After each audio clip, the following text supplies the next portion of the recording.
Assalamualaikum warahmatullahi wabarakatuh. Perkenalkan, nama saya Rini Anggia Putri sebagai moderator dan pemateri dari kelompok 1 yang beranggotakan Ardia Pregita Pramesti, Delia Ananda Happy Rudista, Krisna Mahendra Kurniawan, dan saya sendiri Rini Anggia Putri. Perkembangan kurikulum di Indonesia. Pengertian kurikulum. Menurut pandangan lama, kurikulum merupakan kumpulan mata pelajaran yang harus disampaikan guru atau dipelajari siswa. Anggapan ini telah ada zaman Yunani kuno. Lingkup lingkungan atau hubungan tertentu pandangan ini dipelajari oleh siswa. Lebih khusus, kurikulum dapat diartikan sebagai pelajaran di lembaga pendidikan. Dalam pandangan sempit, kurikulum adalah kumpulan berbagai mata pelajaran atau mata kuliah yang dituangkan dalam silabus, diberikan kepada peserta melalui proses yang disebut sebagai proses pembelajaran.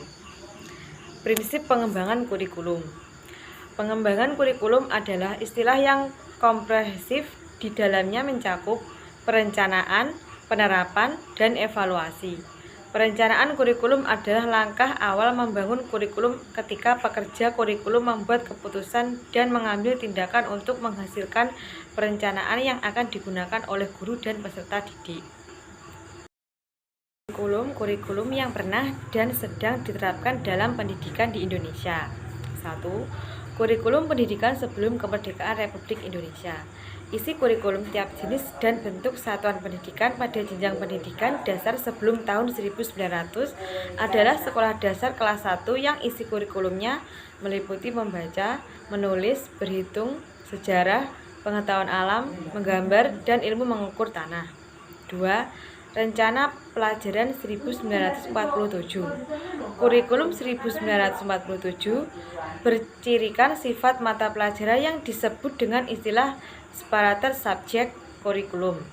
Menggunakan bahasa Indonesia, jumlah mata pelajaran untuk sekolah rakyat SR 16 bidang studi, sekolah menengah pertama SMP 17 bidang studi, dan sekolah menengah atas 19 bidang studi. Rencana Pelajaran 1952. Kurikulum ini sudah mengarah pada sistem pendidikan nasional, lebih rinci dan silabus mata pelajarannya yang jelas sekali.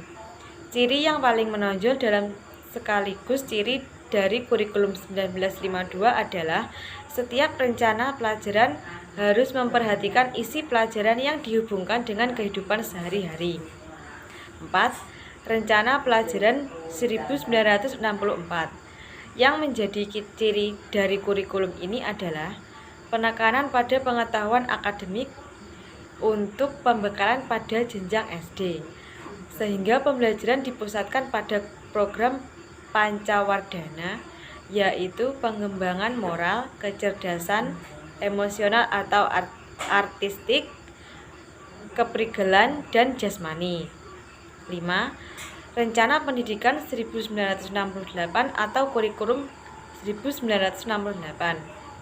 Ditinjau dari segi tujuan pendidikan, Kurikulum 1968 bertujuan bahwa pendidikan ditekankan pada upaya untuk membentuk manusia Pancasila sejati, kuat, dan sehat jasmani, mempertinggi kecerdasan dan keterampilan jasmani, moral, budi pekerti, dan keyakinan beragama. Kurikulum 1975. Kurikulum 1975 menekankan pada tujuan agar pendidikan lebih efisien dan efektif. Pada saat itu, untuk pertama kalinya, tujuan pendidikan jelas terlihat metode, materi, dan tujuan pengajaran dirinci dalam prosedur pengembangan sistem instruksional atau PPSI. Saat itu dikenal istilah satuan pelajaran, yaitu rencana pelajaran setiap satuan bahasa. 7. Kurikulum 1984.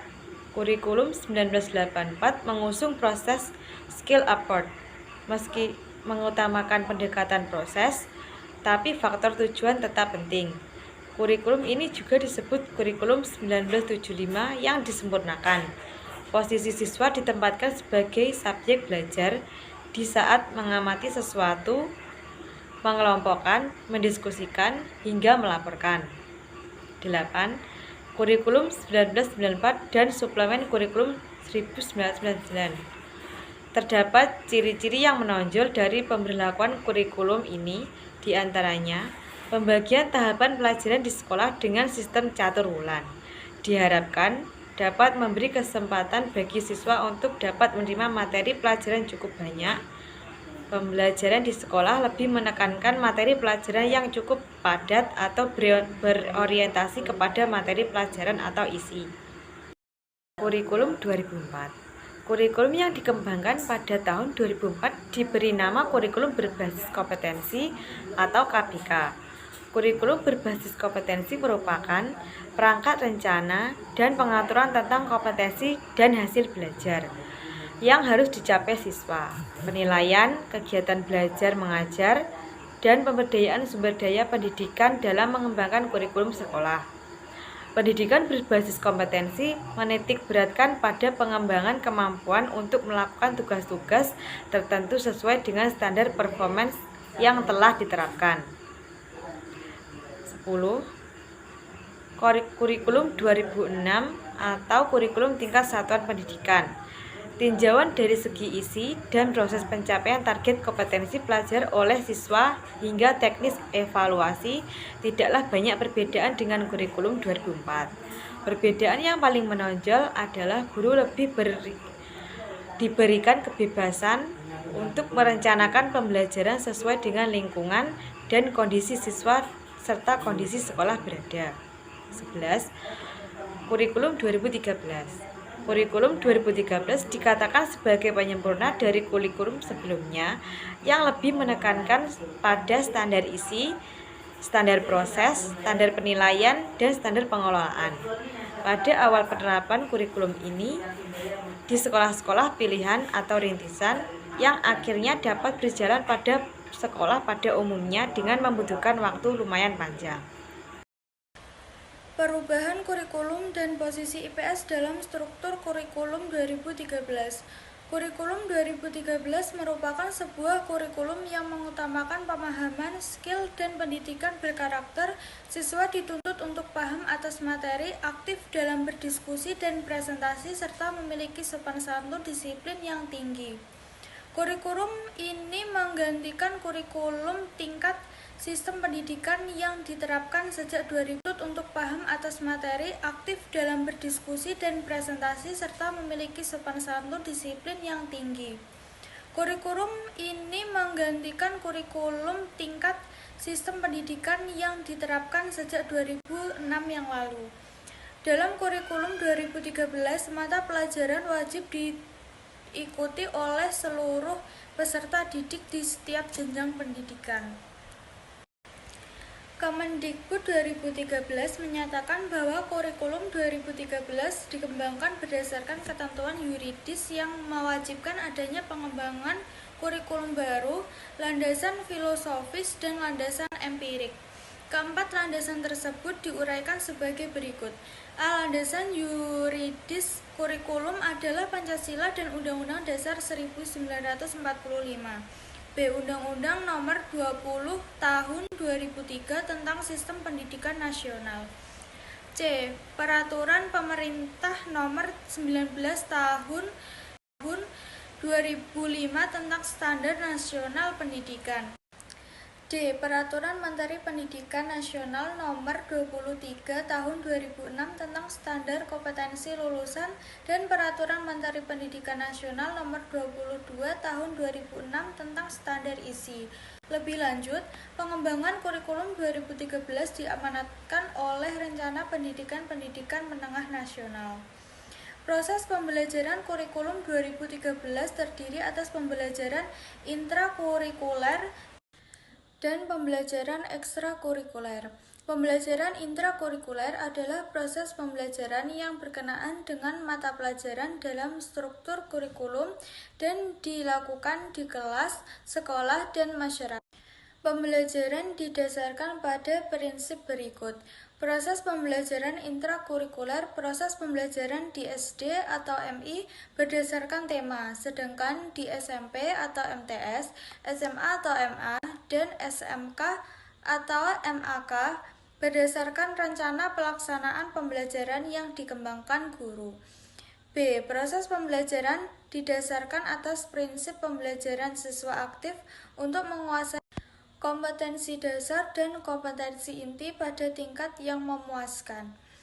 Pembelajaran ekstrakurikuler adalah kegiatan yang dilakukan untuk aktivitas yang dirancang sebagai kegiatan di luar kegiatan pembelajaran terjadwal secara rutin setiap minggu. Kegiatan ekstrakurikuler terdiri atas kegiatan wajib dan pilihan. Pramuka adalah kegiatan ekstrakurikuler wajib. Beban belajar. Beban belajar yang diatur pada ketentuan ini adalah beban belajar sistem paket pada jenjang pendidikan dasar dan menengah. Sistem paket adalah sistem penyelenggaraan program pendidikan yang peserta didiknya diwajibkan untuk mengikuti seluruh program pembelajaran dan beban belajar yang sudah ditetapkan untuk setiap kelas sesuai dengan struktur kurikulum yang berlaku pada satuan pendidikan. Beban belajar setiap mata pelajaran pada sistem paket dinyatakan dalam satuan jam pembelajaran. Beban belajar dirumuskan dalam bentuk satuan waktu yang dibutuhkan oleh peserta didik untuk mengikuti program pembelajaran melalui sistem 21 tatap muka, penugasan terstruktur, dan kegiatan mandiri tidak terstruktur. Semua itu dimaksudkan untuk mencapai standar kompetensi lulusan dengan memperhatikan tingkat perkembangan peserta didik. Kegiatan tatap muka adalah kegiatan pembelajaran yang berupa proses interaksi antara peserta didik dengan pendidik. Penyelesaian program pendidikan dengan menggunakan sistem paket adalah 6 tahun untuk SD atau MI atau SDLB, 3 tahun untuk SMP atau MTS atau SMPLB dan SMA atau MA atau SMALB, dan 3 sampai dengan 4 tahun untuk SMK atau MAK. Program percepatan dapat diselenggarakan untuk mengakomodasi peserta didik yang memiliki potensi kecerdasan dan bakat istimewa. Sistem kredit semester adalah sistem penyelenggaraan program pendidikan yang peserta didiknya menentukan sendiri beban belajar dan mata pelajaran yang diikuti setiap semester pada satuan pendidikan.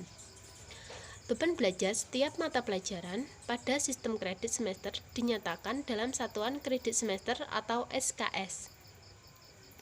Beban belajar 1 SKS meliputi 1 jam pembelajaran tatap muka, 1 jam penugasan terstruktur, dan 1 jam kegiatan mandiri tidak terstruktur. Panduan tentang sistem kredit semester diuraikan secara khusus dalam dokumen tersendiri. Organisasi kompetensi dasar dalam mata pelajaran. 1. Kompetensi dasar merupakan kompetensi setiap mata pelajaran untuk setiap kelas yang diturunkan dari kompetensi inti. Kompetensi dasar adalah kompetensi yang terdiri atas sikap, keterampilan, dan pengetahuan yang bersumber pada kompetensi inti yang harus dikuasai peserta didik dengan memperhatikan karakter dan kemampuan awal peserta didik serta ciri dari suatu mata pelajaran. 2. Kompetensi dasar dikembangkan dari kompetensi inti, sedangkan pengembangan kompetensi inti mengacu pada struktur kurikulum. Dalam mengembangkan kompetensi tersebut perlu memperhatikan karakteristik peserta didik, kemampuan awal, serta ciri dari suatu mata pelajaran. 3. Kompetensi dasar dirumuskan untuk mencapai kompetensi inti. Kompetensi dasar SD atau MI untuk setiap mata pelajaran terdapat mencakup mata pelajaran meliputi pendidikan agama dan budi pekerti, pendidikan Pancasila dan kewarganegaraan, bahasa Indonesia, matematika, ilmu pengetahuan alam, ilmu pengetahuan sosial, seni budaya dan prakarya, dan pendidikan jasmani, olahraga dan kesehatan. Mata pelajaran IPS SD atau MI. 1. IPS merupakan singkatan dari ilmu pengetahuan sosial dan pendidikan ilmu pengetahuan sosial, juga sering disingkat menjadi pendidikan IPS atau PIPS. Istilah PIPS mulai dikenal di Indonesia sejak tahun 1970-an sebagai hasil kesepakatan komunitas akademik, namun secara formal digunakan dalam sistem pendidikan nasional dalam kurikulum 1975. 2. Pengertian pendidikan IPS dalam istilah asing lebih dikenal dengan istilah social studies.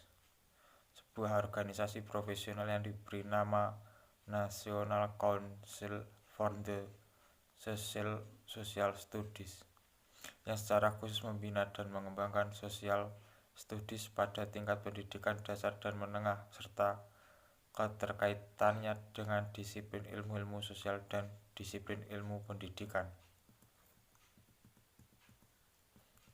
3. Mata pelajaran merupakan suatu organisasi kompetensi dasar yang terkecil.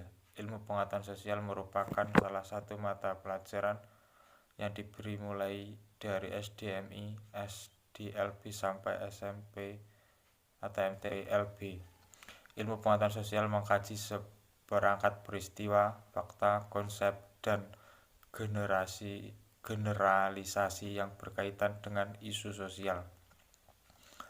Melalui mata pelajaran IPS, peserta didik diarahkan untuk dapat menjadi warga negara Indonesia yang demokratis dan bertanggung jawab, serta warga dunia yang dicinta damai. Sekian materi yang dipaparkan oleh kelompok 1. Apabila ada kurang lebihnya, mohon maaf yang sebesar-besarnya. Wassalamualaikum warahmatullahi wabarakatuh.